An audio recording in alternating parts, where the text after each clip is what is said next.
WhatsApp guys, এখন Saudi আরবের অবস্থা জানেন। এখন সৌদি আরবতে আয় করে কেউ বাংলাদেশে টাকা পাঠাতে আসছে না, বুঝলেন। সব বাংলাদেশ থেকে টাকা নিয়ে আসছে, নিয়ে এসে এখানে খাচ্ছে। মানে এমন অবস্থা হয়ে গেছে, কাজ কাম নেই। আরও প্রতিদিন তো আসতেই আছে বাংলাদেশ থেকে লোক। এসব ভিডিও দেখে মানুষ মানে কিছু শিক্ষা নেয় না যে সৌদি আরবে কাজ নেই, কাজ নেই। তাও আসে লোক, বিশ্বাস হয় না তো। আসার পরে তারপরে বিশ্বাস করে যে কাজ নেই, 1 মাস 2 মাস 5 মাস বসে থাকে।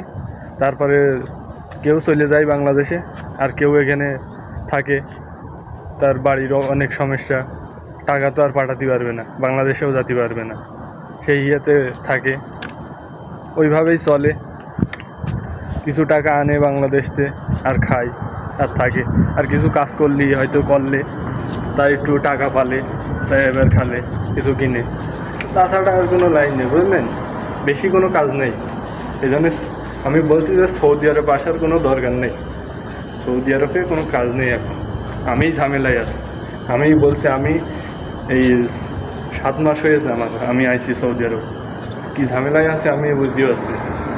5-6টা কাজ আমি বদলাইছি, এখনও মানে কাজ আমি ভালোভাবে পাচ্ছি না, এখনও বসে আছি।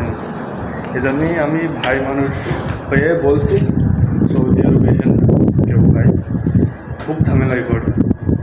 এখন কাজ নাই সৌদি আরব। আর যদি কোনো আত্মীয় থাকে আপনার, তাহলে আসতে পারে, তাহলে হয়তো বা কাজ দিতেও পারে আপনার আত্মীয়। কিন্তু দালালের ভরসায় যদি আসেন, তার সমস্যা হয়ে যাবে আপনার। আমাদের যেরকম, আমি যেরকম আইছি, দালালের ভরসায় এসে ঝামেলায় এখন, বুঝতে পারছেন। আপনারা এসেন না, এরকম ভুল করেন না।